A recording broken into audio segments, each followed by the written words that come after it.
Welcome everybody to ChallengeCentric. It's such a pleasure to be here with the one and only Paulie. Thank you so much, Paulie, for being on the channel. Of course, man. Thank you for chasing me down, man. It's been a while that we've been trying to get this on the books. I'm sorry that my schedule didn't clear up sooner. Yeah, that's fine, man. That's fine. So, kind of give us a background story to who Paulie is, where you were born and raised, education, athletic background, stuff like that. Yeah. So obviously I was born and raised in New Jersey. My family is originally from Paterson, New Jersey. I don't know what people know about Paterson, New Jersey, but it's one of the roughest neighborhoods in New Jersey. Thankfully, was able to move down the shore as I got older. So I was blessed to have a beach close by. That's where I went to school. That's where I did all my athletics. That's where I basically did everything. Funny story about my parents and how they raised me, how they raised my brother. My sister that we were very protective over is typical Sicilian family. Very strict in that regard. But in order to really teach my brother and I hunger, and grit and what it takes in the athletic world. My father would always bring us back to Paterson, even once we left Paterson. Just kind of be like, hey, listen, don't die. Hey, protect yourself, learn how to play sports, learn how to fight. My dad was a black belt in a bunch of different martial arts and everything. But his philosophy was always learning a craft, learning martial arts, playing a sport and all that stuff. It means nothing, if you don't have passion for it, but also if you're not as hungry as the other people who want to play the sport. And he wanted to set us up to be professional athletes. So he was like, you need to have the hunger, from where you came from, which was Paterson, not from where, we moved to. He's like, I don't want you to get used to, middle class lifestyle and everything. I mean, we were on the bottom tier of the middle class, I would say. I mean, my parents worked really hard, to make sure there was food on the table and everything. But we never lost that just survival mindset and that grit. And that's what kind of took me through my entire life of athletics. I was always hungrier than all the other kids.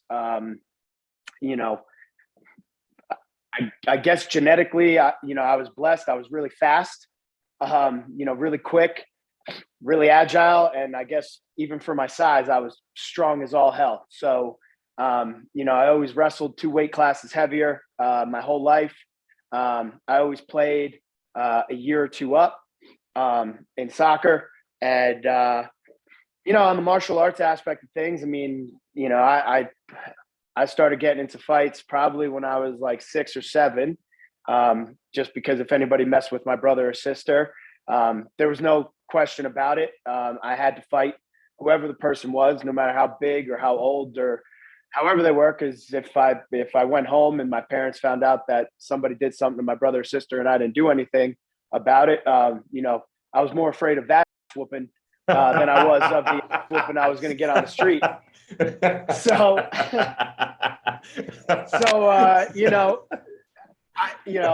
that's just kind of where my life was, and I saw a lot of success at a young age. I was on the national team for soccer. I was winning state championships for wrestling, and then I think once puberty hit, so once I got to high school, just injury after injury started happening. It was one of those stories. I don't know if you follow soccer, but back in the day for Man United, Ole Gunnar Solskjaer, just this brilliant player, but you never really saw anything of him because he was always injured. So he was always on the sidelines. He would come in for the last 10, 15 minutes of a game, like score the winning goal and like can run off the field like a legend. Not to say I ever made it to the level of Ole Gunnar Solskjaer, but, you know, I was on that path. You know, I was over in Europe, for a summer. I was on trial with Newcastle in England. And, but once again, I was pre-puberty. Once puberty hit, injuries started happening, like one right after the other at like critical times of, tryouts for the national team and everything like that. So I ended up getting dropped from the national team around when I was 16. But I still kept after it with sports. I was playing for like a really great soccer team, like for my academy. Was still wrestling. I wrestled all through high school. My high school wrestling team was like top 5 in the state in New Jersey, which is really good because New Jersey is a very competitive wrestling state. And I got to compete with the best. I got to compete against the best. And the one thing, about me is even though once I got to high school, my dad was like, you have to choose one sport to go all in on. And then the other one you do for fun. I chose soccer because at the time UFC didn't exist. All these other opportunities for a good wrestler didn't exist. He said, but if you're going to wrestle, you better not embarrass yourself, so I don't care. Like if you're going against the number 1 guy in the state, like you better, get after him, so it was on the wrestling side of things. It was weird going from being like a state champion, to then going to high school and things kind of like evened out once all those other kids were, working all year round and I was just doing it for fun. But I remembered my father's words and, I never got my beat, even if I wrestled the number 1 guy in the state, it was a close match somehow just from sheer grit and never wanting to quit. And then on the soccer field, we saw a lot of success. I took my high school team. It had never won a game in the past 4 years, or maybe even longer than that. It hadn't won a game. And, within the first 2 years, we were going 500. And then by my junior and senior year, we were a top team in the state. So I turned the program around, left it for my brother and his friends, where they also kept it top team in the state. And as soon as we left, it went back to sucking. But,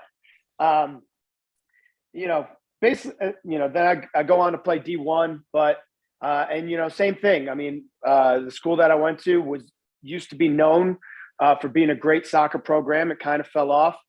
A lot of things needed to change, from a leadership standpoint, on the team and the culture of the team. And I went in there and changed the culture. And by the time we left, we made the NCAA Sweet 16.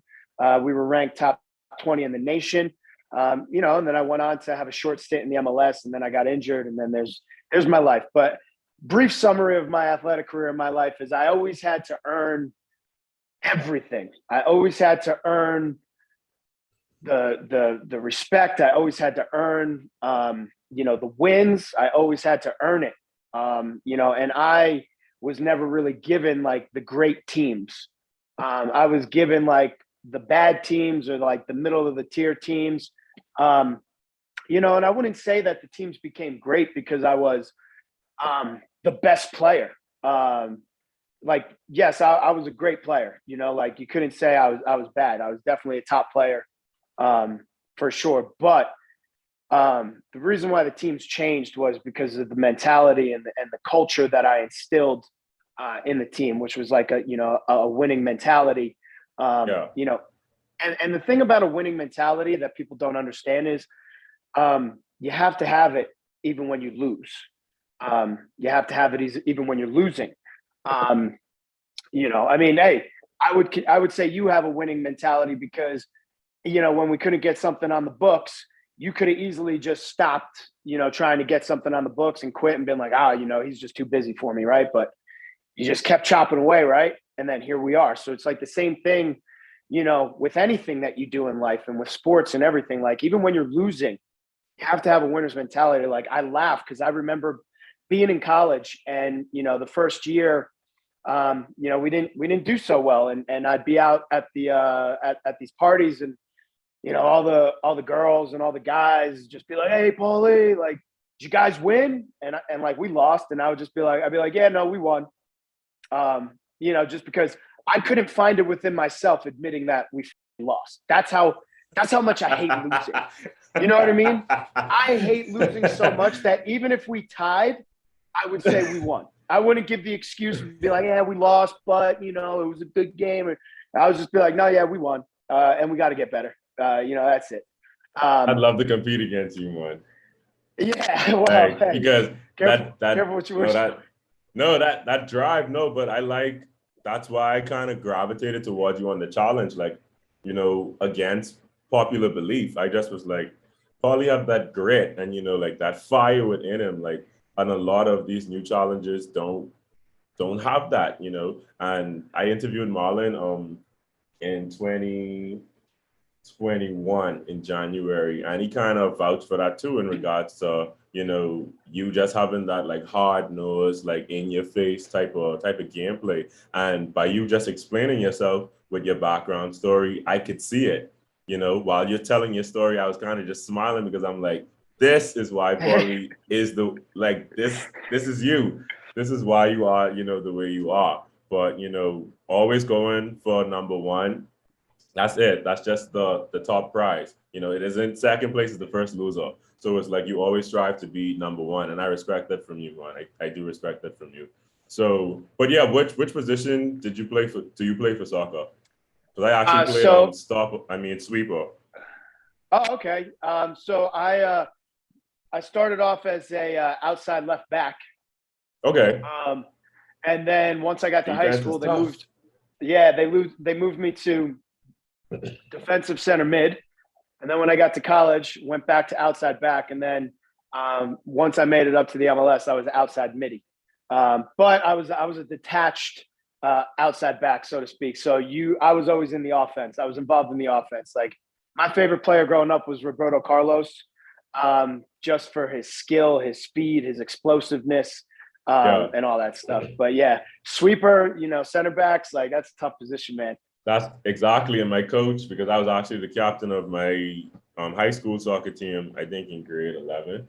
And my coach, I was like, I want to play like midfield. Like, I want to be up there, doing offense. He's like, no. We need you on the defensive line because you're just that guy. He knows that, ain't nobody getting past this. Defense, you have to credit defense. Like, defense is what stops the other team from getting the goals. So if you don't have a good we never defense, get the credit though. We don't. So it's like, bro. So imagine like keeping the offensive line, and then you have to be agile, like you said, running back if the ref doesn't see the offside. It's like, bro, like, what? And so now you gotta pedal all the way back to try to stop, the forward or mid from scoring. So it's like 100%. And it doesn't matter because, you could be the best defense if you have a bad goalie and, but you still grind out wins. The defense will never get credit if you're letting goals in, right? But, you really need that, like, goalie to be that final piece so that, if you're getting shutouts, then people credit the defense. Like, oh, the defense is this, but it's always interesting. I don't know how to put it, but I feel like I feel as though playing defense prepared me for life, because it is what I've learned is it's the epitome of what it takes to be successful. All this hard work, always having to perform at the top and never getting any credit until you've done it for long enough for people to notice that you're really good. You know what I mean? Like, that is life, and whatever you want to do in life, that is it in a nutshell. You put all this work and effort into it. Nobody sees it. You got to show up every day. You got to perform. And only after you've done it for a long period of time, and I'm talking about like years and years and years, is when people will be like, damn, you're pretty good at what you do.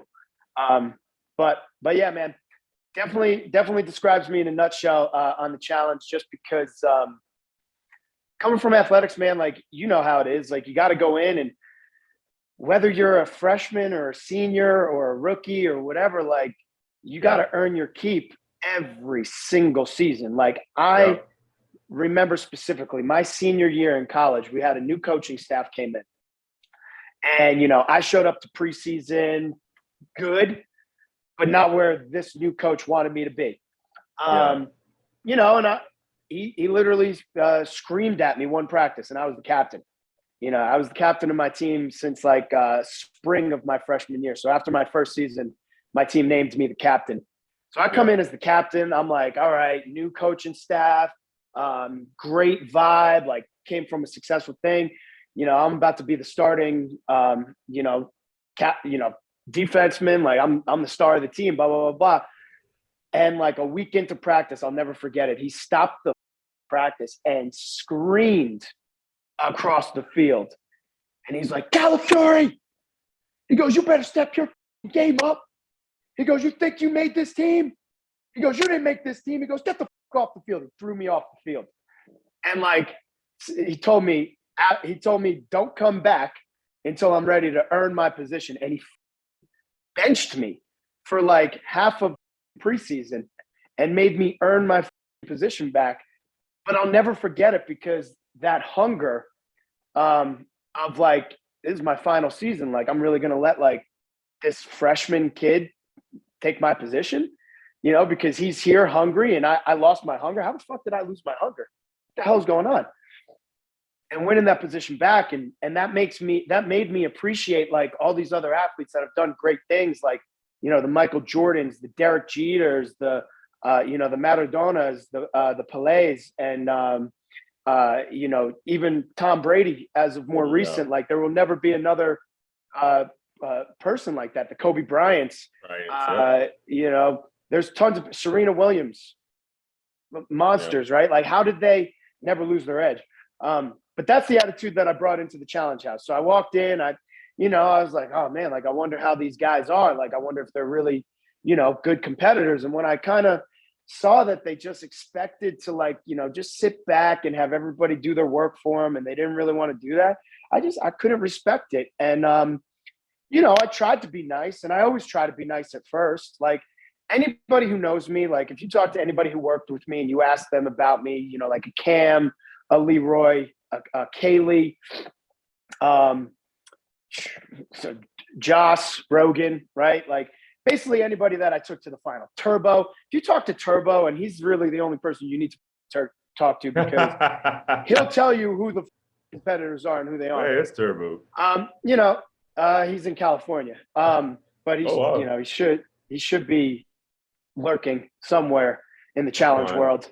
I'd be cool to get him on hell. Like, that'd be yeah, nice. no, I'm sure he'd come on. But to my point, it's like, if you talk to any of those people, they'll be like, no, Paulie's like extremely nice at first, and he like is very, you know, personable, like, you know, friends with everybody. But the second that you disrespect him or somebody that he loves, it's all over for you. Like, and I don't do the forgiveness thing, you know, in the game, you know. So like, if you want to talk to me when the game's over, shake my hand and do whatever, like, go ahead. But once you show me something that is disrespectful to me or somebody I love, or you're treating somebody like, I'm going to go at you full metal. And then you're going to see that competitive, you know, side of me and that savage come out, you know, and that's basically what you see on the challenge.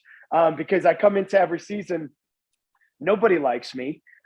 Instead of like, you know, I guess being respectful and being nice, like, they're always taunting me from the gate. And like, you know, nobody ever sees that aspect, right? It's kind of like in soccer, right? If you got that one person that's chirping, you know, the ref never sees that, and then you elbow them and the ref sees that and you're red carded, you know? So that's what happens to me. I come in, they're chirping, nobody sees it. And then the ref sees the elbow. Exactly. When you bite after the bark, it's like, okay, now you see it, but you ain't see the barking. You know? Exactly. So, you know, and I'd be remiss to say that, you know, smack talk is part of my game, 100%. Yes. But I don't go in smack talking right away. A little bit, like, in a joking, like, laughing manner, like, yeah, you know, hey, good luck. You guys are gonna go home. Like, just like, you know, messing around. But they get like super paranoid and they start like getting their numbers, building up, and then they start like feeling bold, and they start being like blah blah blah. And I'm like, guys, listen, I used to get jumped almost every other day between middle school and high school, by 5-6 people. Like all of you coming from luxury silver spoon lives that didn't have anything better to do than to go on reality TV and now try and think you're famous. You don't scare me. I used to have to fight monsters who I was worried that they were going to kill me and shit like that. So like when they gang up and do all this stuff, I laugh and I'm like, all right, well, like we'll see. Like I know what cloth I'm cut from, but I also know how easy it is to break all you guys mentally. And that's what usually happens. And then that's why you usually see them playing the victim, throughout the whole season. And even after the season, they play the victim. And I'm just like, you brought this on yourself. Yeah, but you have an air, I guess, to you. And I kind of want to, what makes people tick, like when it comes to you?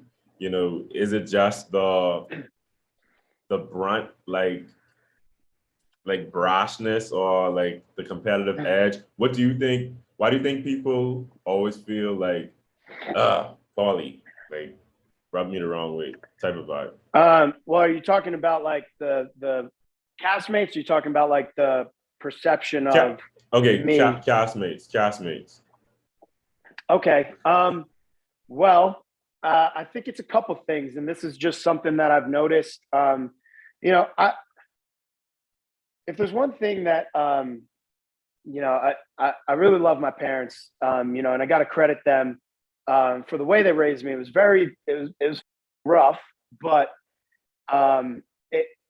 it taught me a lot of things about myself. And the main thing was like confidence at a very, very young age. And I'm not talking about like, thinking I'm hot and all that stuff, but the confidence to survive anything. The confidence that's only really built from like extreme pressure and extreme. The only way to describe it is like hunger. All right, when you're hungry and when you're starving and we're gasping for air, right, and you don't die. And I don't mean that in a sense of like, my parents were torturing me, but it's like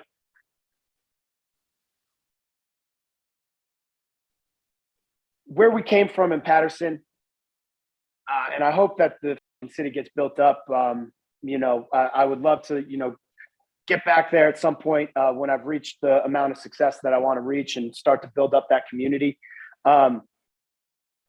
It's hunger, man.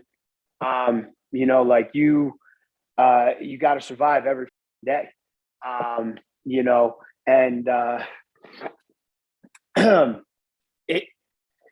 have to earn respect through survival, right? Because sitting there in Patterson and all it takes is the fuck are you doing here, white boy? And then boom, and ass beaten. You know what I mean? Like, and didn't matter, but you earn respect through not dying, and fighting back. And you earn respect, through like your athletics.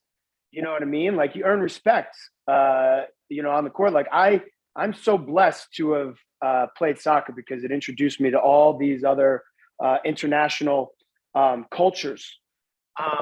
And these other cultures, what people don't realize in this country is they're hard.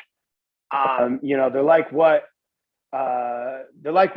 Americans used to be like. You know what I mean? Like just hard, gritty as and prideful, where it's like I'll die before I lose.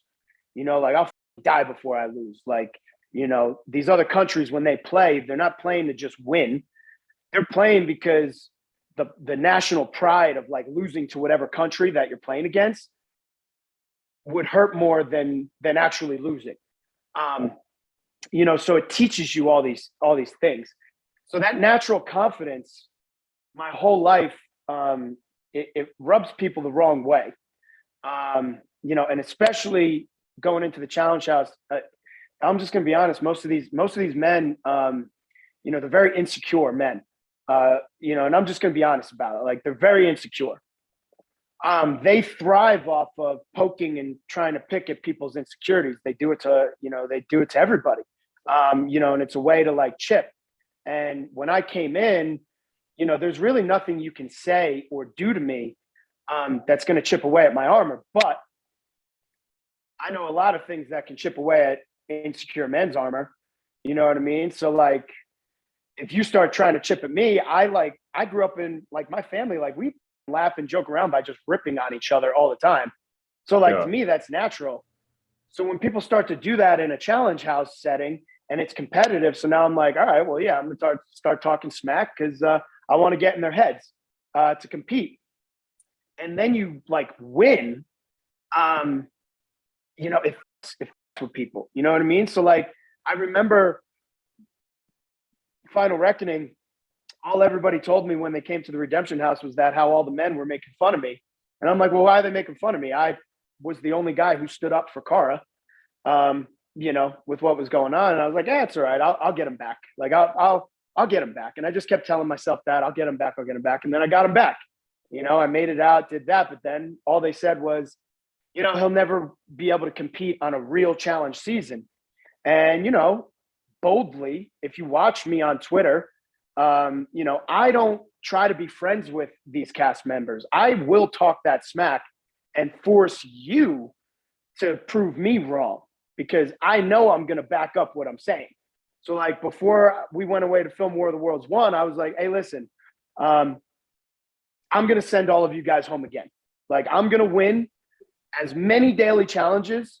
Like you will never see somebody win as many daily challenges as I win on this next season. And I had no idea what the format was going to be. And that's part of the risk of putting that stuff out there is I could have been partnered with such a terrible person that I would have went home first and it would have been, but it's fun to kind of just put it out there and be like, all right, well, if this works out in my favor, I look like a legend.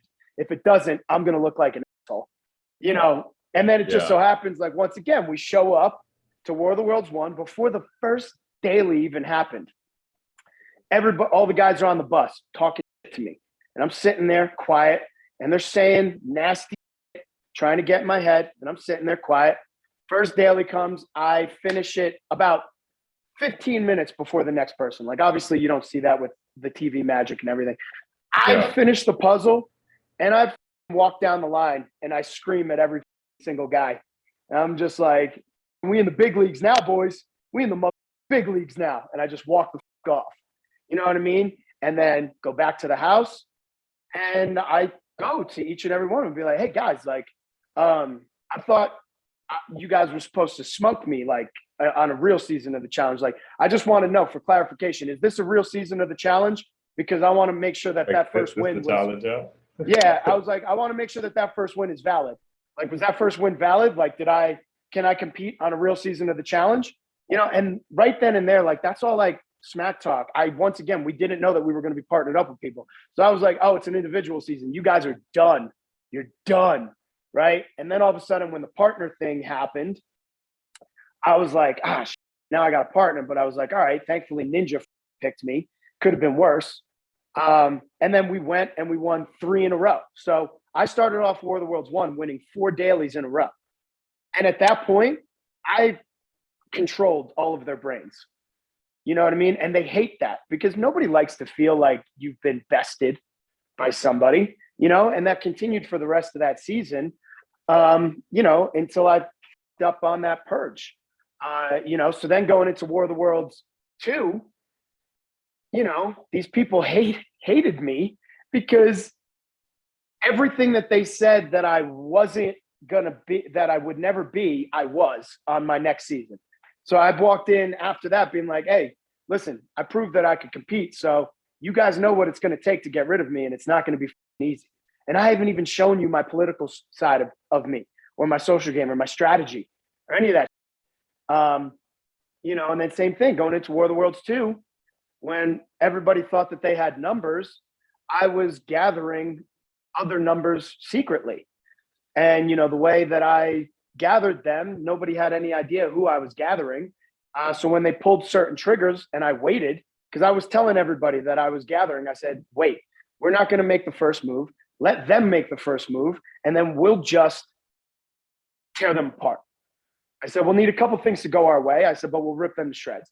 So when they pulled that trigger on Wes, I said to them, I said, you know, it's still not time. And so, like, you know how much like self-control you got to have be like, man, like, we're in a bad position, but keep everybody calm.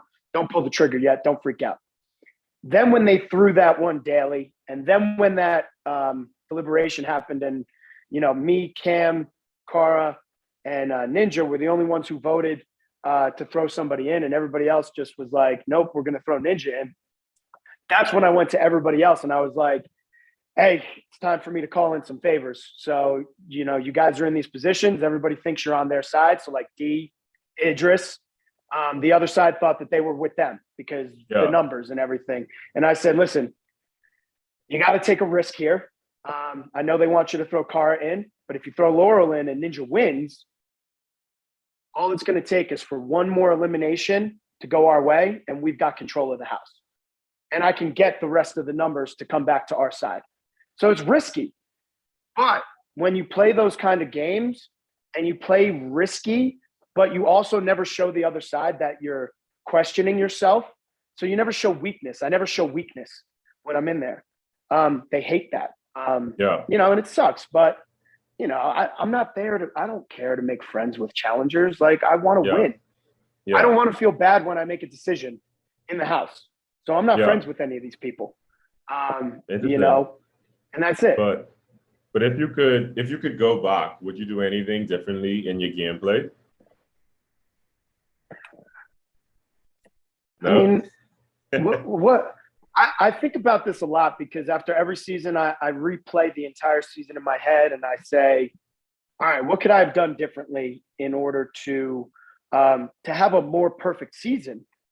And you know, I mean, if I were to go to Final Reckoning, I'd be like, all right, you know, I'm like, should I get involved in other people's drama? And then I think about it and I'm like, I mean, the answer is obviously no, because that would self-serve me. But the way I was raised is if I ever see a woman getting treated bad, once again, if I went home to my parents and was like, yeah, the kids down the block were making fun of this girl. And my dad asked me, well, what did you do about it? And I said, nothing, or like I just like turned a blind eye, you know, I was more afraid of that beating than if I saw somebody making fun of kids, you know, and that's why like I am who I am. Like I don't see anything else. I just see right and wrong. I see right and wrong. And if it's wrong, I stand up for it. And I can't, you know, keep myself. Like if I see something wrong happening, I'm going to say something. So that was my biggest mistake on Final Reckoning, you know, was getting involved in other people's, but I couldn't help but be like, yo, this is wrong. And if nobody else is going to stand up for this girl, I'm going to stand up for this girl. I mean, and, you know, we're still dating to this day. So I guess right decision there, right? But then if I look at that final, I'm like, well, you know, could I have stayed closer to Natalie? For sure. I didn't expect her to get lost. But I was trying to prove something. It was my first final. I wasn't running away from Natalie to run away from Natalie. I was running away from Natalie to send a message to any male competitors that would watch that final back and be like, how the fuck are we going to beat this guy? You know, War of the Worlds 1, once again, was a perfect season. You know, I just made one stupid mistake at the end. I dove head first into water. It was about like 30 feet down. I didn't realize it was that far down. I had a helmet on and a GoPro. It compacted my neck, which then by the time I got to the top of that cargo net and was looking at the rope, I couldn't even see anything, you know, like I almost broke my neck. So when I went to swing on that first swing, I didn't realize I didn't grab it high enough. And, you know, at that point, that was like 50 feet in the air. And I fell off of that rope and cargo net about like 4 or 5 times. I don't think people realize that falling 50 feet onto water is like almost falling on cement. You know, so I was, and then hypothermia started kicking in and all this stuff. So, but I physically went until, you know, until I couldn't, you know, then on War of the Worlds 2, once again, I had the perfect game, you know, and you can't control like what happened. I make it to that final and, most people would never know that I have asthma. Most people would never know any of this stuff. I'm stubborn. So it's like, I didn't really make a big deal about the fact that when we had packed, I packed my inhaler. And before the final started, there was no way for anybody to get that inhaler because like it was gone. Like once you get to the final and all your bags are packed, like your bags are like ready for the final to be done. They're going to be set up in your hotel room and all that stuff. Yeah. So I was like, all right, but I could do this. I've made it without my inhaler before. And then I didn't realize the lack of water that I had. And I was trying to like, once again, push the pace. And it ended up costing me. I mean, I got heat stroke, severe hydration, and that's it. I was fighting for my life at that point. So my adrenaline kicked in. I was all good. And, until I got that, once my adrenaline kicked in, I was able to finish the final well. But that first day, I was legitimately fighting for my life once I got heat stroke. Water Worlds too, right? War of the Worlds too. And like my brain was telling me, like, hey man, like if you like go down and like shut your eyes, like you're not gonna make it out of this final. There was no water between our team. There was like 2 camel packs for 7 people. The water stations were 4 miles away each time. And you couldn't stay for that long to like hydrate at each water station. So I said to myself, I was like, man, I just got to make it through this first leg, which at that point we still had 8 miles left. And carrying that gurney was freaking brutal, especially with Zach not wanting to do it the second round. I took all the brunt of it with Leroy, and credit to Leroy for, being able to make it through. But yeah, I mean, I guess if anything, my one takeaway from my 3 seasons, that's a big mistake, is I would just say, just pump the brakes, like relax, because you rushed that final, you ran away from your partner, and Natalie got lost. Because you rushed that purge, you didn't fully think it through and jump in feet first, take your time, getting up, because you didn't have to finish first place. All you had to do was make it through. And then War of the Worlds 2, hey, pace yourself and the team, don't try and rush. Because rushing in all 3 seasons, cost me wins. I could have been a 3-time champ, and three mistakes, completely cost me that. And it's like, I got close every single time. And, and that's the risk you take. So I got to live with, everybody piling on and, saying that I suck and I'll never win a final, and, challengers who are upset that I've outplayed them and outcompeted them, like jumping on the bandwagon, and all that stuff. But, I feel like I've been prepared my whole life, for that kind of, piling on, and being able to come out of it. So, I'm ready to come out of it. I'm ready to prove myself. I'm ready to prove myself right. I'm ready to prove the people who believe in me right. Because I know that I could win. It's just a matter of time, and looking back on these 3 seasons, while taking a break with trying out for the Olympics and whatnot, I've looked at them being like, man, like, I feel as though the competition hasn't been as strong. And I feel like I could have at least pulled out 1 or 2 wins, seeing the competitive levels there. But, I'm not, I can't live in the past, and I can't live in that feeling of, man, it should have been this, it should have been that. Like, I could only be like, listen, the past is the past. The seasons I haven't been on are the seasons I haven't been on. When I go back, if I go back, they may stack the freaking cast again. and I may be faced having to go through monsters like, you know, Theo and Turbo again. And you know, but like, I'm not going to complain about it. I got to sit there and be like, well, these are the cards that I'm dealt. That, you know, if I really want to be a champion, if I want people to respect me, if I want to earn that respect, like I talked about, I had to do my whole life. Got to beat the best. Well, you know, you got to beat the best, and you also have to deal with the criticism that comes with losing.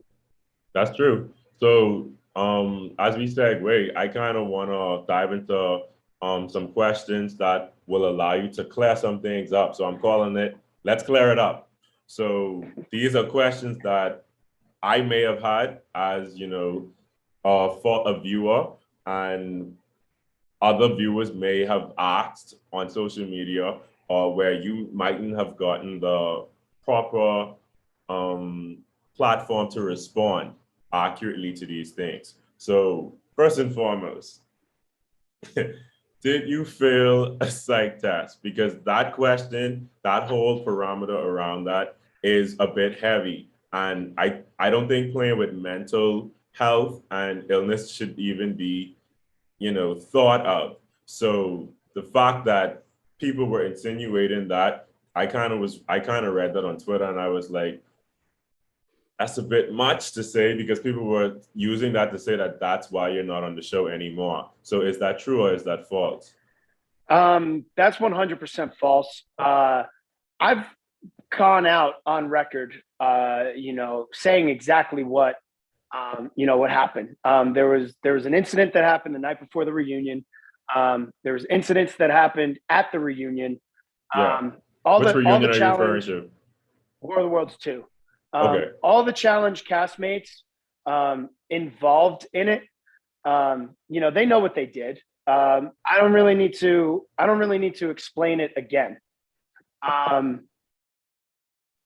Sorry, this person like literally keeps calling me, and I'm telling them that I'm on a Zoom call. You know, here's what happened. So when you look at how much control I had over the game, that's a scary thing. Like, when people are looking to come back on a season, and once again, I smack talk. So like leading up into what would have been total madness, you know, even up until the reunion and everything, I was like, hey, listen, guys, like, you know, all of you who are saying all this stuff about me, like, you're going to have to continuously prove yourselves. And eventually you're going to get exposed as liars, because, you know, I'm not afraid of eliminations. You know, I don't suck as a competitor. But you're just riding off of, you know, what people are saying. And you're spinning this narrative. And it's going to get exposed. I said, so when you guys have to face me in eliminations, you're going to lose. And eventually I'm going to win. And I'm going to win this next season. And you guys will have nothing else to say to me. You'll have nothing to say to me.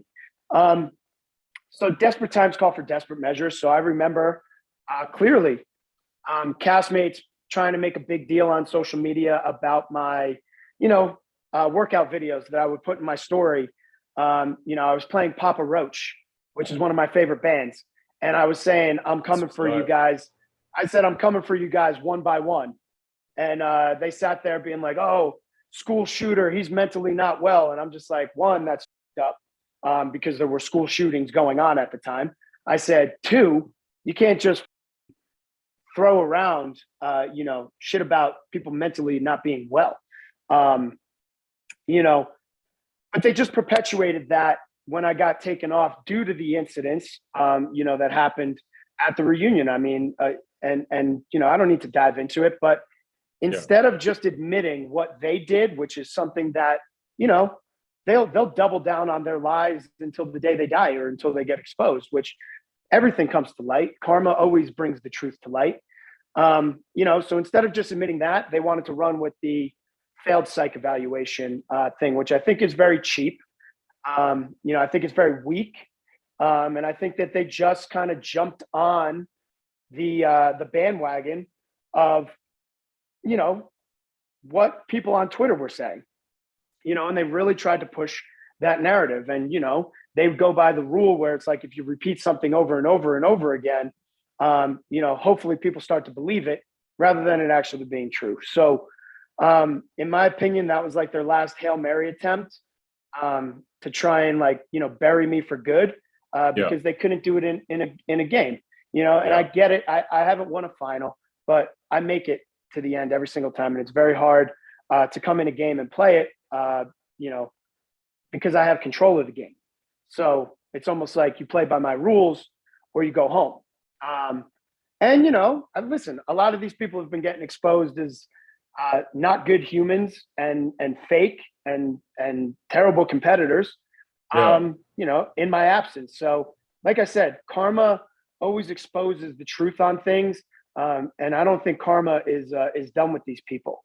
And I think that their ultimate karma is going to have to be, potentially facing me again, and having to really understand like the full circle, aspect of like making that lie up and making up all the lies up about me and Cara, if I'm being honest. So. And another one, now that you mentioned Cara, who I absolutely adore.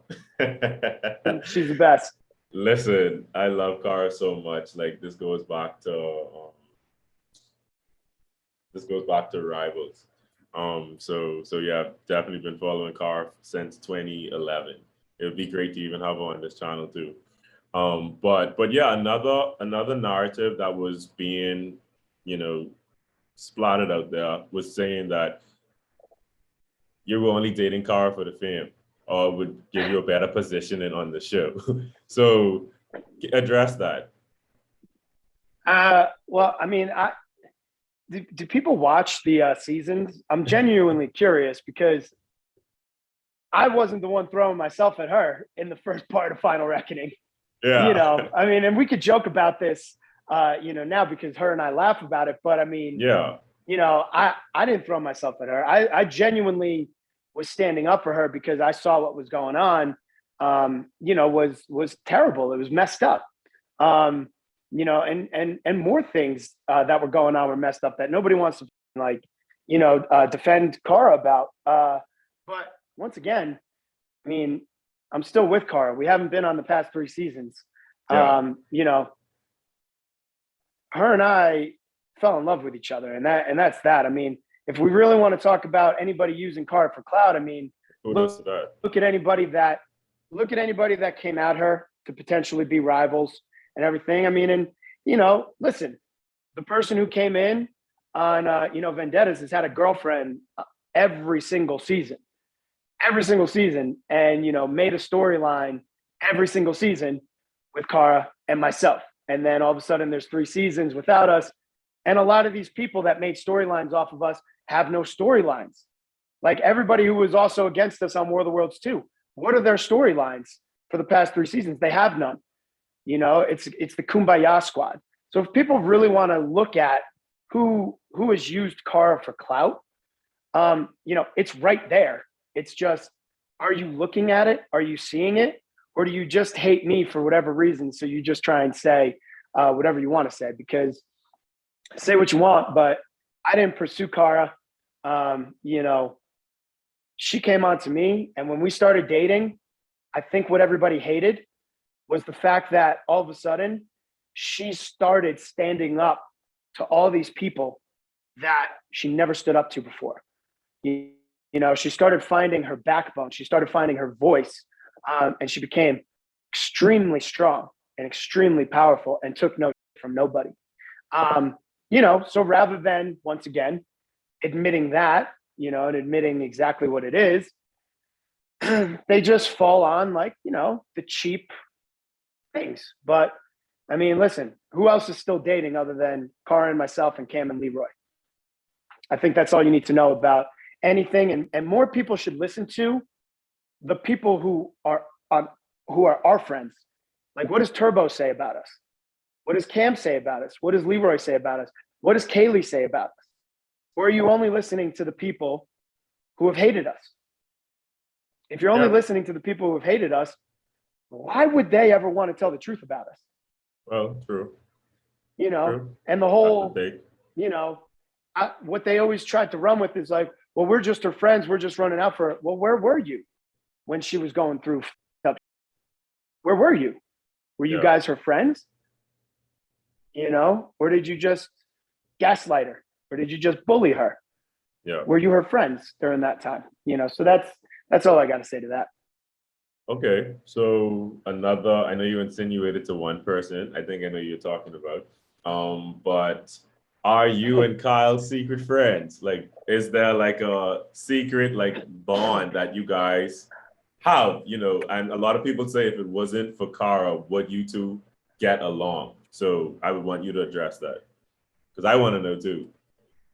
So I think everybody has to look at this in a sense of um, it's really hard to like just like be at each other's throats at all times. Yeah. You know, so like there's always that like lull. Like you could be competing against somebody that you absolutely hate. There's rivalries across all sports. But when you kind of go to battle, you know, and it's been a solid battle, you know, you kind of got to like be like, hey, you know, good job and all that Yeah. stuff. You know, like eventually one person has to go their direction. You have to go their direction.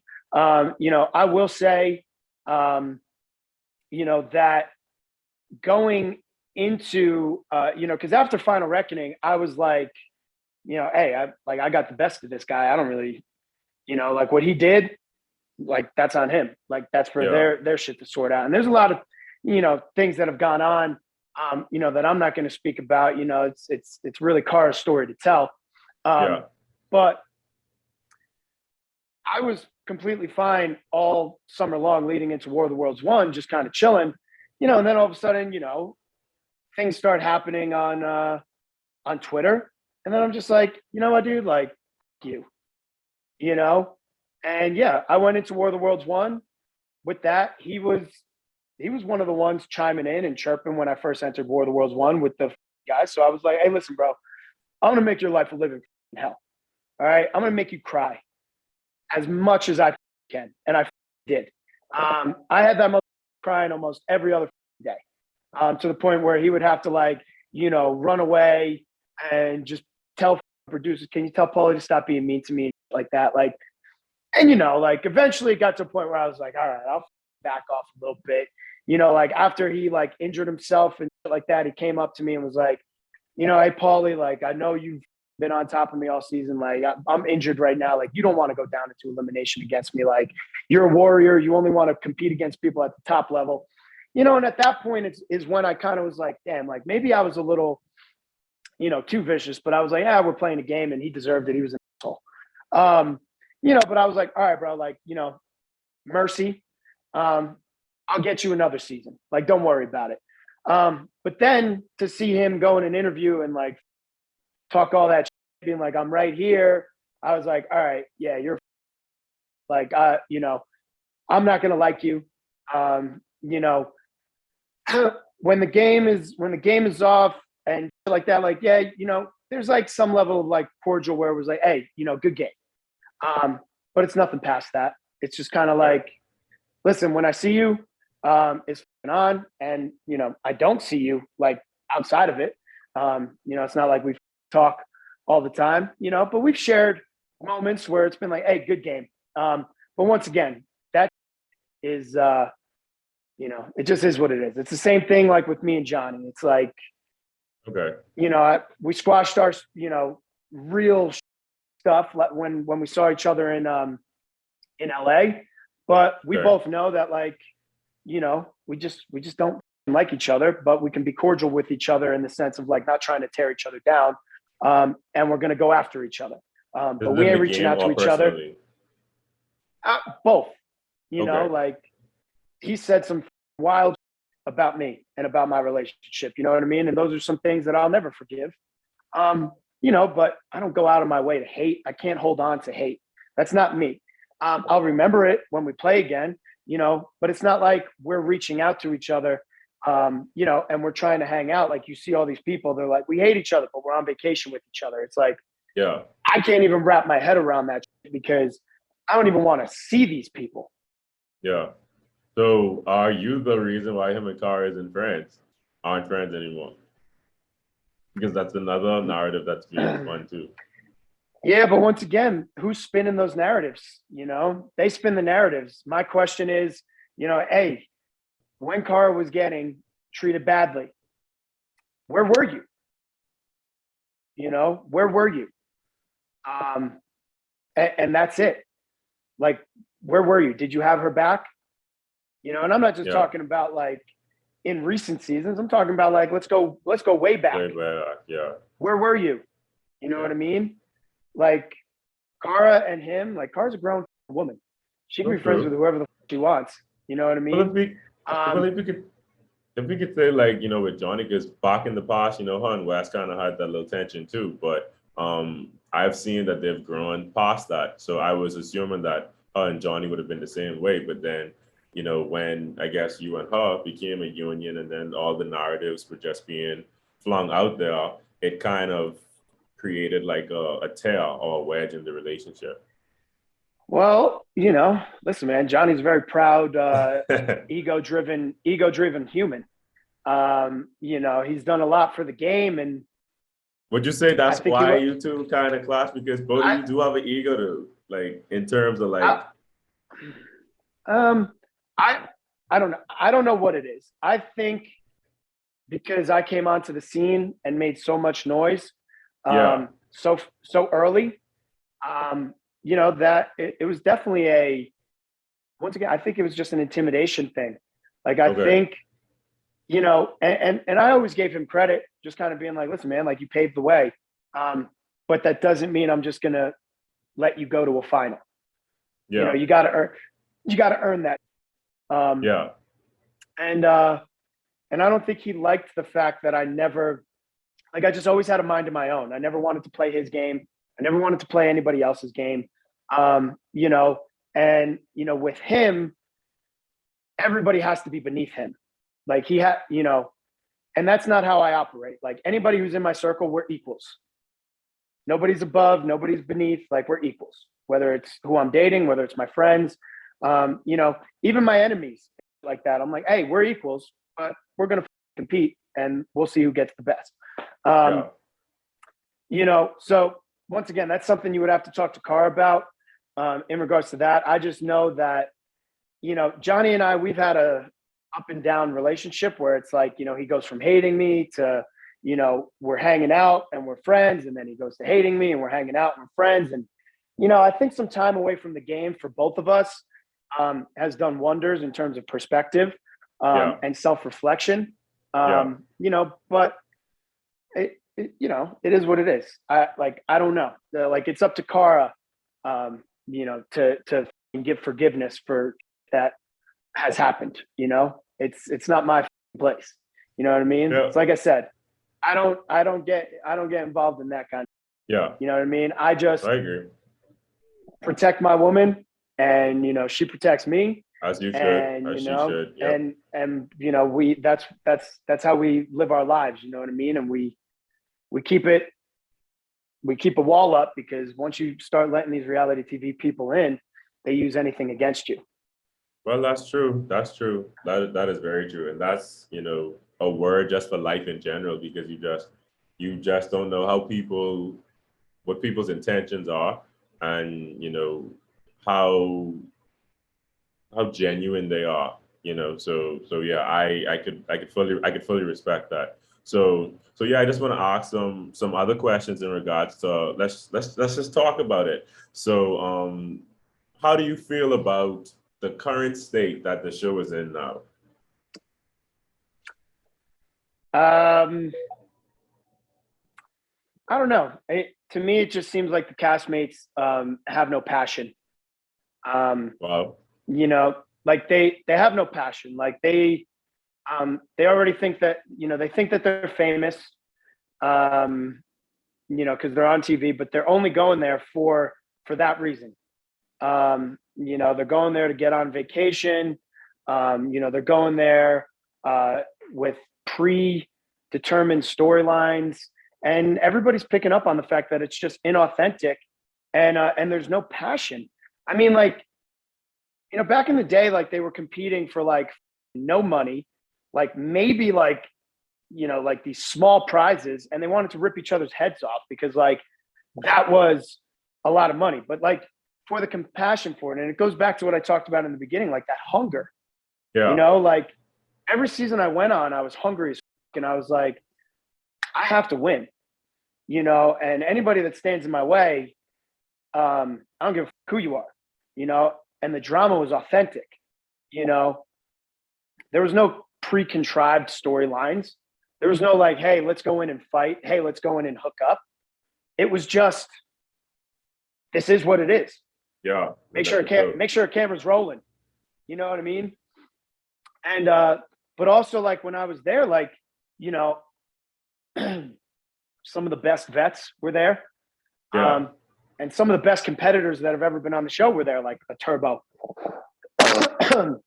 You know, I myself, you know, Theo was a monster. Hunter was a monster. Like, you know, Zach was, you know, I guess he's considered OG, but he was great. Jordan was there, you know? So it's like, when you look at the level of competition and authenticity from then, and then you look at the competition and authenticity of the past 3 seasons, you're like,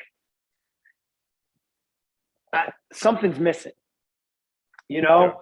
Yeah. And this kumbaya, everybody's friends with each other. Like, you know, it's not what the, you know, it's not what I watched the show for, you know, and I don't think it's what the fans watch the show for. You know, they want to see that grittiness. They want to see competing. They don't want to see participation trophies. They don't want to see these weak competitors. You know what I mean? And this fake forced drama. Yeah. You know, like, you know, and I think people are seeing that now, you know, and I think that they're like coming around, you know, and I hope that they root for and appreciate people who are there to play the game, to win and to compete, and, you know, and like actually appreciate like what gets brought to the show from authenticity and competition. You know, I'm not saying that you need to be a professional athlete or an athlete at all. Just be there to compete, and be there to win, and be real and be authentic. Yeah, like we don't need no professional athletes. I don't think we need that. You know, because in the past, like, you know, you just get these real world road rules people fresh out of college and high school and stuff like that, and then they just come. But they were athletic. They just be there, but they just, you know, do what they have to do. Yeah. It isn't like oh yeah, I have to prove like a point or stuff like that. It just was like boom, like we're here, and that's why I think, you know, even with All Stars and stuff like that, they already made their mark. So it's like, you know, they just come here to just have fun and do what they have to do. So yeah. So who would you consider to be the GOAT of the challenge? Because I know a lot of people talk about this on social media. You know, CT getting some more wins on this belt. So I want to know who was Paulie's pick for the GOAT of the challenge, male and female. So let's start with female and then we'll do male. Yeah. Of all time?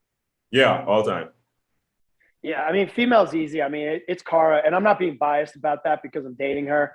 I mean, it just is. You know, like, go down the stat list, go across the board. It's her. You know what I mean? She's the GOAT. You know, and I would love to see her come back and just get that third win, maybe a fourth win, and just solidify herself, you know, solidify herself like in the history books. Like, that's it. There's no more debate. It's that. It's gone. Yes. As far as like on the male side, in my opinion, it's CT. You know, Johnny has the silverware. You know, CT is just more overall well-rounded, always kind of been a lone wolf. You know, who knows how many championships he might have had if he didn't get kicked off for fighting. And, you know, he has adapted with the game, and on top of adapting with the game, he doesn't feel the need to tear people down, which lets me know that he's confident and like, you know, comfortable in like what he's accomplished. You know, that's my only thing, you know, with Johnny is like, he has so many wins. He can, you know, just kind of chill. and just be like, hey, I am what I am. If I come in on a season and I go home early, doesn't matter. I don't need to, tear other people down and do all this shit. But, I think I understand where that comes from with him.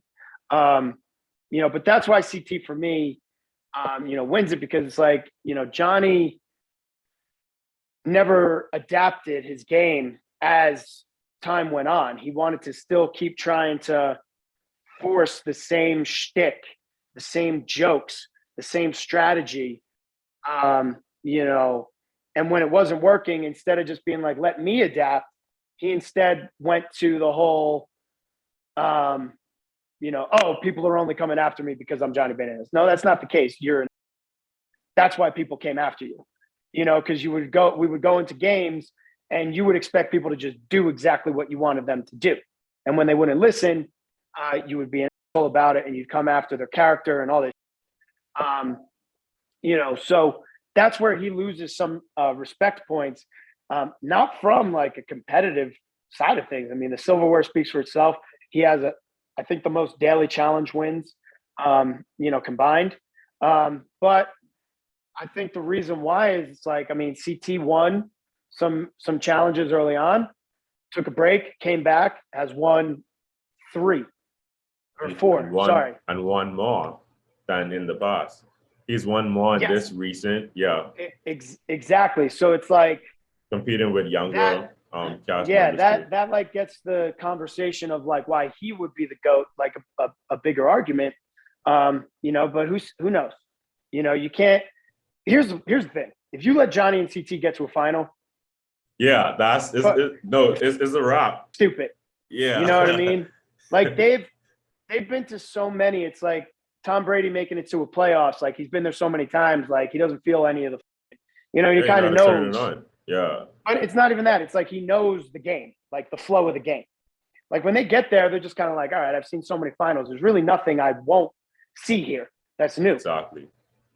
Like, okay, I'm going to eat something. Oh, yeah, probably we could be up all night. So mentally, they're already ready for those type of things. So, yeah, that's a good point. For sure. So I just kind of want to play like a little like mini game called Friend or Foe. I'm going to list 10 cast members, and then you're going to say friend or foe. And you can back it up with any explanation as you want, okay? So the first one, Devon. Friend. Okay. Second, Wes.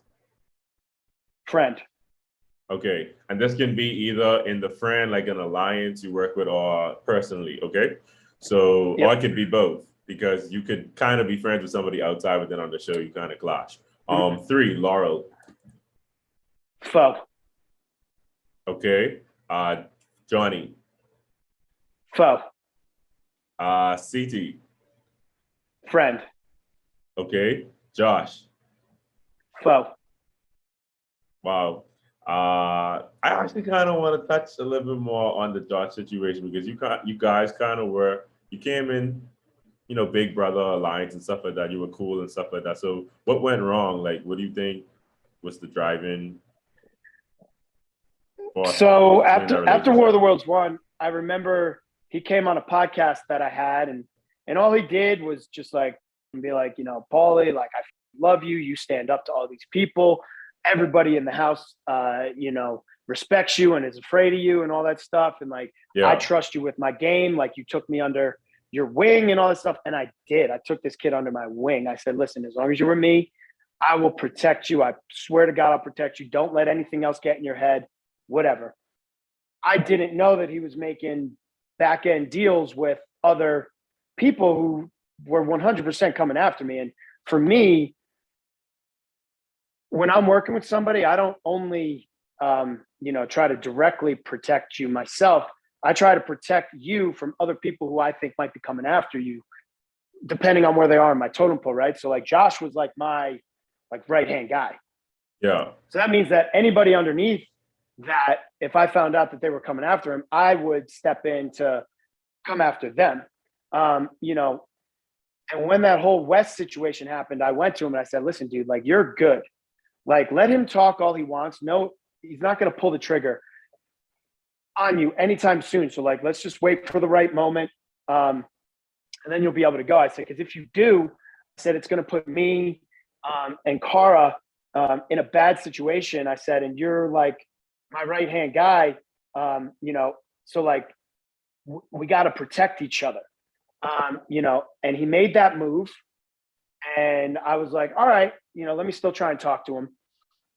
And then I was like, listen, bro, like, if you vote with us, against Laurel, who threw the challenge, like we still got this, and he gave me some BS excuse and all this stuff. And at that moment I was like, he's not looking out for me. He's not looking to protect me. So I said, I got to look to protect myself.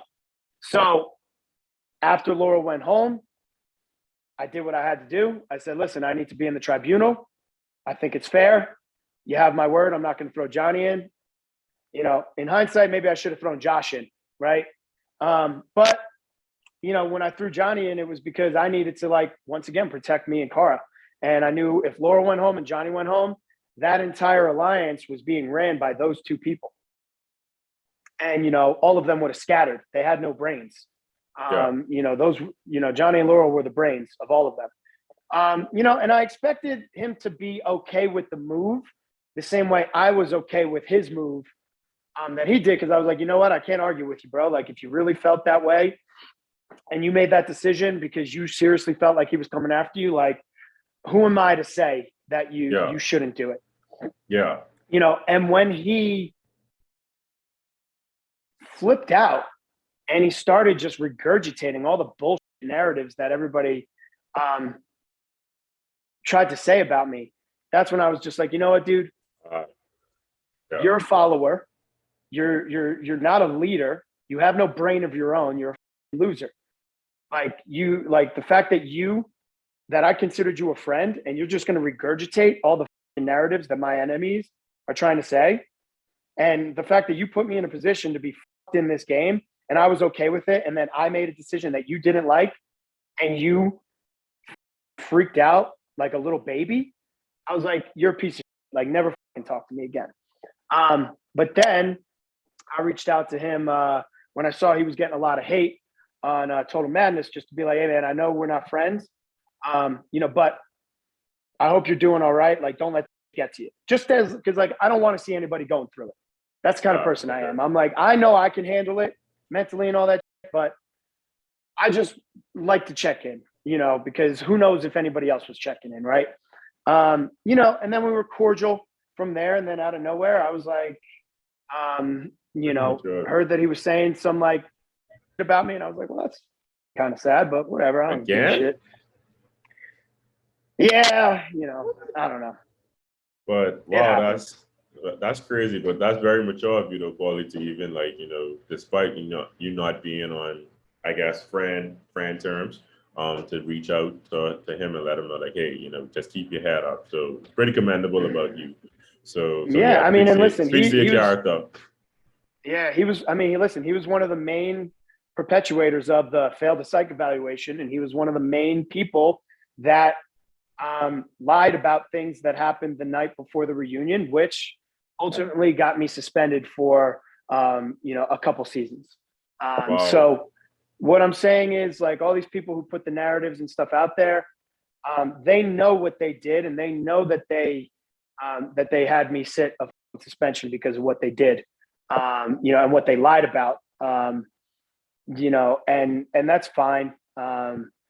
But once again, their ultimate karma will be potentially having to face me at some point, because now I will never give them the opportunity to be in a position where they can lie about something.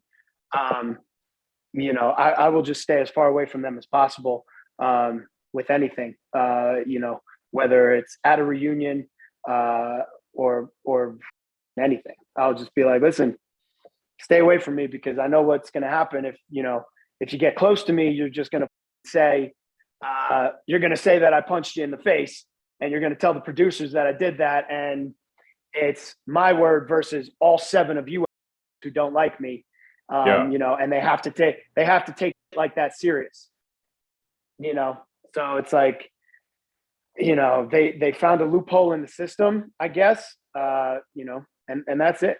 You know, it's like, Oh. do I respect that? No, I think it's weak. You know, I think it's even more weak that they did that and then tried to say that I failed the psych evaluation. That's even more weak to me. But their karma will come. Exactly. The seventh person is Jordan. It's an interesting one. Him and I have actually, we have like a mutual respect for each other as competitors. Okay, competitors. I would say in the game, we would be foes just because it's way too much fun to play against each other. Like it really is. Yeah. Like it's good to watch too. We're both top tier competitors. Yeah. You know, and like, why would we want to work together? Yeah. At that point, because it's like, it's too fun to kind of keep going after each other. But there's a respect in real life. Okay. You know, him and I have talked. You know, we've hung out. You know, him and Cara have gotten on good terms. Oh, crazy. wow. I didn't know that.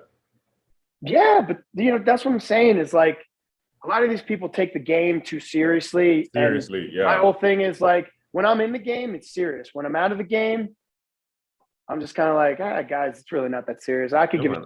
If somebody goes on to a, you know, in an interview and they're like talking, I like laugh at it when I watch it because I'm like, oh, it's hilarious. Like whatever. You know what I mean?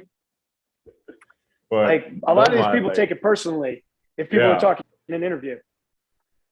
But yeah, even more reason why I have to have Cara on, like, because there's a lot of things that, you know, I just had in my head that, you know, you kind of clearing up or giving more clarity to. So yeah, the eighth person is Marlon. You know, so I would have said foe for a long time because, you know, he would come at me a lot on social media and he would probably be somebody fun to go against. But we recently did a podcast thing together with one of our mutual people, Talik, about mental health. And we gained a new understanding of each other and a new respect of each other. So, you know, I would say, you know, acquaintance, I guess, you know, because we don't really know each other. So can't say friend, but I would say definitely not a foe. Not a foe. Point. Okay. And that's good because I know when I interviewed Marlon, he was actually the first guest that I had on the channel. He, like I said, he spoke about like how you were as a competitor and he had respect for you, you know, in that way, but you guys had like a Twitter beef or something like that. And I didn't even know about that. So yeah, that's good. That's good. Growth is always good. The ninth person is Cam. Well, Cam and Leroy. Friend. Yeah, I mean, friend. I mean, those are my people. Yeah, that's good, man. And kudos to them, man, with their journey. I love them. And the last person, Kyle. We know that. I mean, come on, we already know he's a foe. You know, listen, I get it. You guys want us to be friends so bad, it's just not going to happen. Actually, I don't like to force people to interact or be friends, but you know, I kind of just had like that inkling to be like, do Paulie and Kyle like have like that underlying type of respect for one another where they could, you know, be cool or cordial and, you know, just not buck heads all the time, you know, especially, you know, isolating Cara out of the situation. Like if you just put you two together, maybe it's like some commonality there or stuff like that. But yeah, you don't have to be friends. You know, you could just be civil with one another and you just keep it pushing. But you already explained and you gave me more detail as to why you aren't, and that's very valid. So yeah, man. Yeah, and I think a lot of people downplayed us going at each other. Here's the thing. So like, as much as I love the OGs, I think they need to let go. And I don't mean like let go in the sense of like stop competing, but let go of the people that you used to be, because it's okay. Your legacy is going to live forever and you could be wherever. So it's like when Kyle and I were beefing, all the OGs and everybody, and, you know, tried to spin was like, oh, they're just trying to be like Johnny and Wes. It's like, maybe we just didn't fucking like each other. You know what I mean? Like we didn't. Like nobody, like, and I think that plays into the inauthenticity of so many of these other people, because the first thing they go to when is going down is it must be a fucking act. You know, like when something's so talked about.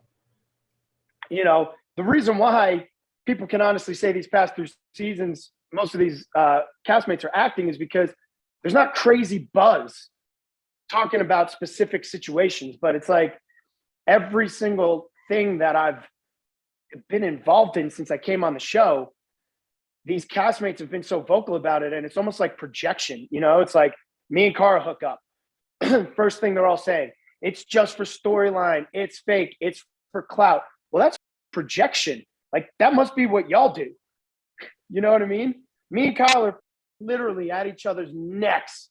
Like we almost got kicked out like nobody sees because it wasn't air. We almost got kicked out like 3 times because we were like, let's just fuck, we're gonna walk outside of this house. We're gonna leave our microphones inside and we're gonna try and make sure no cameras catch and we're just gonna beat the shit out of each other. Like that's happening.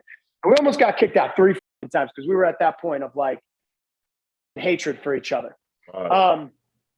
Catch me you know, but once again, people are just kind of like, oh, they're trying to be like Johnny West. It's like, no, you guys think of what rivalries are going to benefit your storyline better. Like we genuinely hated each other. You know what I mean? And, you know, and like, I feel like sometimes a lot of where the show is now in terms of like, you know, what people are complaining about in the cast, a lot of this came from a lot of those OG people, like not just shutting the fuck up. You know what I mean? Yeah. Like, it's almost like they were sad and they were upset about like, you know, I've been off the past 3 seasons. I maybe started chiming in like this season, you know, everything else prior has been like positive.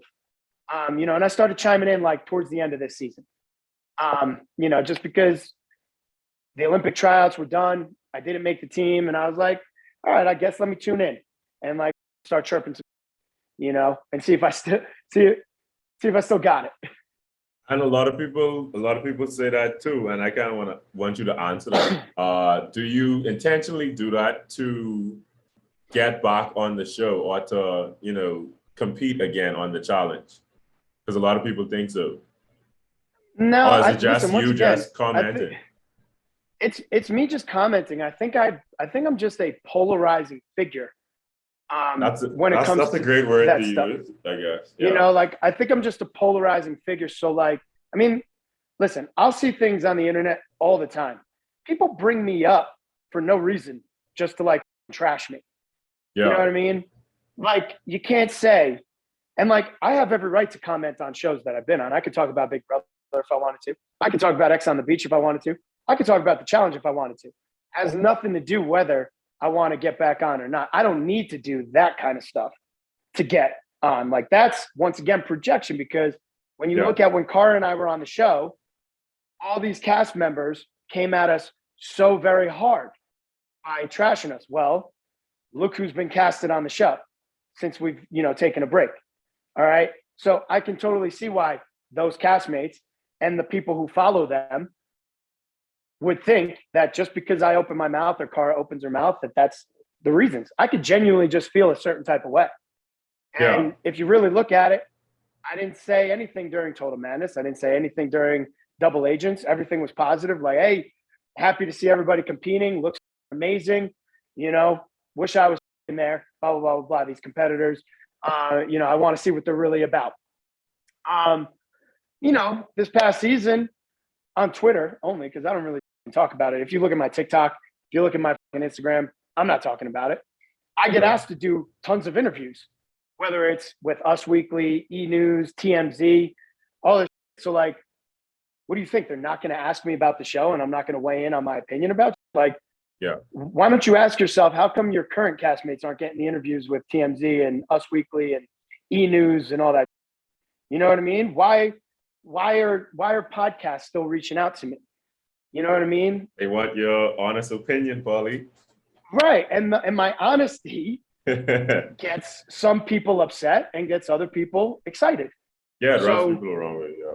Yeah. I'm never gonna stop, you know, if I have a feeling, you know, saying something.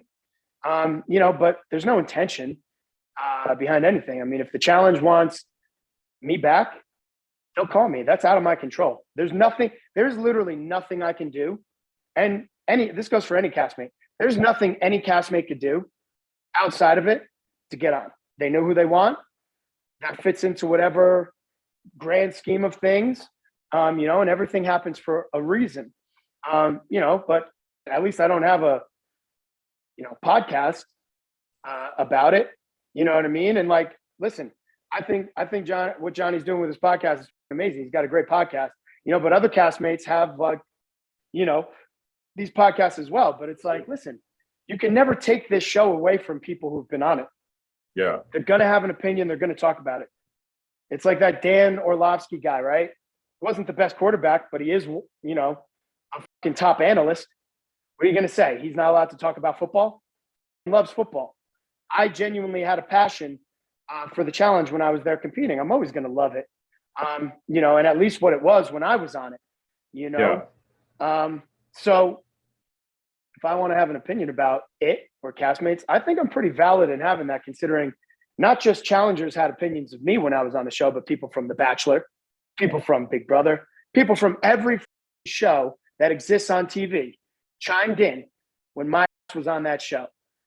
And you could bet your ass because they either wanted clout off of getting recognition and likes and instant gratification off of trashing me, or they wanted a chance to get on the show.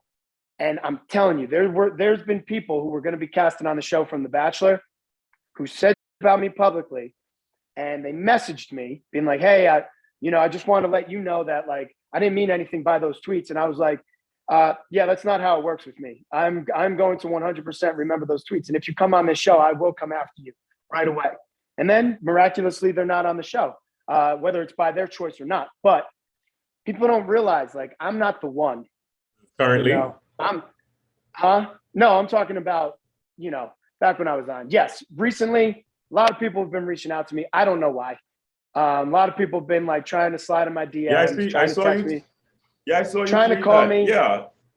Yeah, apologizing about stuff. And I'm like, listen, all this is fine and dandy, but why don't you apologize publicly? Because it's not okay to spin all those narratives about me. Failed psych evaluation, using Cara for clout, the reason why she hasn't been on the show, about our relationship being abusive. These things are disgusting. Those are disgusting things. You know what I mean? Can I ask this, Paulie? Are any one of those people I'm not the gonna friend or foe category? I'm not saying anything. You won't get a word from me. They know that they have. They know who they are. They know they are. Okay. They know who they are, and I've never been the person. Listen, there's been tons of things that I could have come out with in moments where I've been getting absolutely crucified. You know, like specifically like when all that, you know, stuff happened with Danielle and her PR person and all that stuff. There's things that I could have been coming out with this entire time about things. That's not my style. My story is my story to tell. And sometimes you don't need to tell your story. It's not for other people to fucking hear. It's for you to know. You know what I mean? And for your loved ones to know. You know, and I've never been the person, because I truly believe in karma. Truly believe in it, right? Like smack talk and all that stuff, it's fun. But I feel as though when you truly go out and do something with intent to hurt somebody, that's going to come back tenfold. So like whatever intent has ever been from these people to want to actually hurt me, by me not playing catch with them, the game ends. The game ends with them. Yeah. You know what I mean? So, you know, I laugh at people who try and come at me with certain things. You have a pure heart, but I guess a rough exterior. But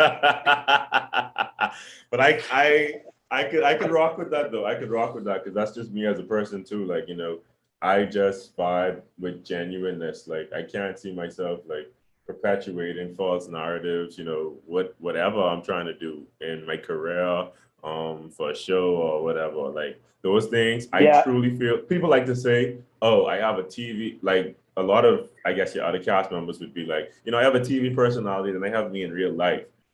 So, nah, like that's fake. That's fake. Like your characteristics, you display that 24/7. Like you can't shut it off and say you could be fake over here and then you real in real life. Like I don't get that. I don't understand that. You know, I will say, like, listen, I can honestly say, like, what you see of me, whether it's clipped together or spliced, like, that's fucking authentically me. It's just how you're interpreting what it Yeah. is. Like that competitive Based on side the of me situation. is Yeah. that firecracker in your face, talking, aggressive. 90% of the time in the house, I'm joking around with everybody and I'm like Yeah. dancing around, cracking jokes, quoting movies, making everybody laugh. Subtle smack talk, like walking into rooms being like, hey, don't get too comfortable. Remember, you're going home. A little bit like that. But like, come Yeah. on, like I'm realistic. Like, why the fuck would that want to be shown? Like, sure, it could be shown like if that season I'm I'm the good guy. But if I'm the bad guy that season, like only those qualities are going to be highlighted. True. You know what I mean? So like that's what people need to be realistic about when they go on reality TV. There's no, I've got my TV personality and I've got my real personality. It's like, no, this is a part of me. And yeah, what you're seeing is what you get. I'm there to compete. Just own it. I'm there to compete. If you hate me, I'm so sorry, but I'm there to win money. And I'm not there to please people. And I'm not there to be friends with everybody. And if your favorite is going home because of me, well, in a world where it's either them or me, I'm going to pick me every time. Yeah. Yeah. Challenge friendships are kind of, what's the word I want to use? I mean, they flow with the wind. 1 second yeah, you're friends, the next second it isn't solid. It isn't nothing solid. It's just like, oh yeah, like we're like tight or we're boys, and you just know this guy or this girl for like 2 weeks or 3 weeks. It's like that's not your friend, Yeah. But yeah, I will say I do got to wrap up soon because I got to get to my workout. No problem. I was just gonna go to our final thoughts. So before you leave, I just want the viewers to know what you're up to give us your business ventures. Where can we find you on social media? All that good stuff. Yeah, I mean, you can find me on social media at Paulie Calafiore _. You can check out my website. I got two, awaketheline.com and thetenescape.com. So what I've been doing in the past 3 years, been building up my fitness aspect of my brand, my merchandise aspect of the brand, and I've been running a successful talent management and events company in this time. So I don't disclose who my clients are, but life has been good. I've been blessed in this time period, with the pandemic and everything going on. I've built multiple successful businesses, with that same mindset and mentality of if I can make these things successful during this time period, once this time period's over, I'm gonna be the best. And I was also blessed to experience Olympic, the Olympic side of things and trying out, and shout out to all my friends on the bobsled and skeleton team that are competing right now, representing this country. I wish I was there representing it with you, but I'm honored to have known you guys and to have to be able to watch you guys from afar. So that's what I've been up to, and just keeping myself in shape because you never know when that phone's going to ring. And that's a good way to close it off, man, Paulie. But yeah, man, I see you're doing your thing on social media, particularly Instagram, and with the gym and the workout stuff. So yeah, man, keep doing your thing. I follow you and I'm like, okay, Paulie's out there doing what he has to do despite what everybody else got to say. So I support you, man. And Always, I wish you nothing but the best. Again, thank you for coming on the channel. I appreciate it. I'll let you know because I do some editing with the video, so it won't be up as soon as you may like. I'm kind of doing like a Black History Month type of thing, so probably like the first week in March or something like that. Then don't worry about it, man. Okay, so let's keep in touch. I kind of wanted to ask, because I've messaged her, and I just, if you could just be like, hey, Cara, check your DMs, ChallengeCentric message you there, if you could do me that little favor. As soon as she gets back home from the East Coast, I will tell her to check it out. I'll be like, he was great. I think you should do it. I appreciate it, Paulie. Of course, brother. I've been dying to meet Cara. Like, you know, even one of my boys, me and him was talking on the Zoom, and we were saying that, you know, if you could get Cara on your channel, like, I would cry. So I want him cry. I will listen. I will let you make your friend cry. Yes, please. All right, brother. Thank you. I would appreciate it. So yes, Paulie, thank you so much. Let's keep in touch, and, you know, have a great day. You too, brother. Make it a good one. All right. Bye.